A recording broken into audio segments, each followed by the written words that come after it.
Hello दोस्तों, स्वागत है आप सबका मेरे इस channel horror ghost stories in Hindi पर। इस चैनल पर मैं आपके लिए नई नई डरावनी कहानियां लेकर आता रहता हूं और आज फिर से मैं आपके लिए लेकर आ चुका हूं एक और डरावनी कहानी। लेकिन इस कहानी को शुरू करने से पहले मैं आपको बता दूं कि अगर आपके पास भी ऐसी कोई कहानी है तो आप उसे ईमेल की मदद से हम तक पहुँचा सकते हैं। मेरी ईमेल ID आपको डिस्क्रिप्शन बॉक्स में मिल जाएगी।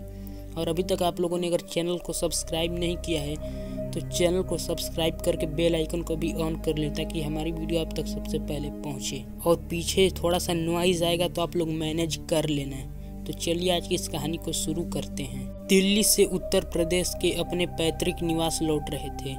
ट्रेन काफी लेट हो चुकी थी। वे अपने स्टेशन पर उतरे तो रात के 1:30 बज चुके थे। छोटे स्टेशनों पर देर रात को सवारी मिलने में दिक्कत होती है।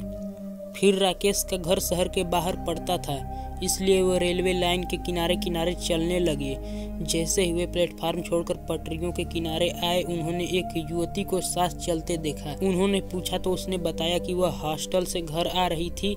ट्रेन लेट होने के कारण परेशानी में पड़ गई और इत्तेफाक से उसका घर उसी गुमती के पास ही था जहां से राकेश के घर का रास्ता निकलता था। उसने कहा कि ठीक है, उसे घर पहुंचाकर ही वह आगे बढ़ेगा। उसने बताया कि वह इंटर में पढ़ती है और उसके पिता का नाम अर्जुन सिंह है। उसने पूछा कि क्या आप बैडमिंटन खेलते हैं? राकेश ने कहा हाँ खेलता हूँ। उसने बताया कि वह टूर्नामेंट में उसे खेलते हुए देख चुकी है। रेल लाइन के एक तरफ खेत थे, दूसरी तरफ कुछ छिटपुट आबादी। कुछ घर अभी बन ही रहे थे, कुछ घरों से रोशनी आ रही थी। उसके साथ बात करते हुए अब हम रेल फाटक के पास पहुंच गए, पता ही नहीं चला।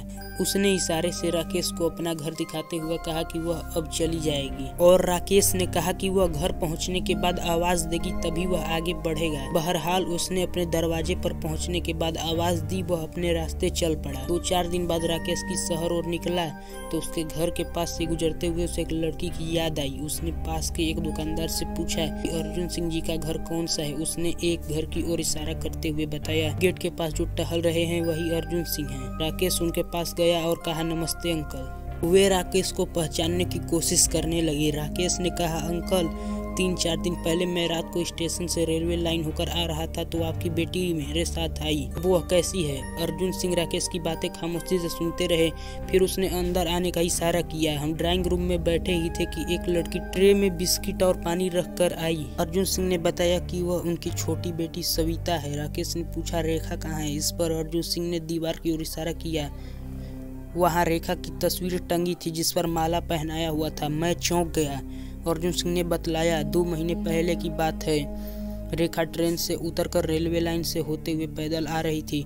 पीछे से 2 भैंसे दौड़ते हुए आए। कुछ लोगों ने शोर मचाया तो रेखा ने पीछे मुड़कर देखा।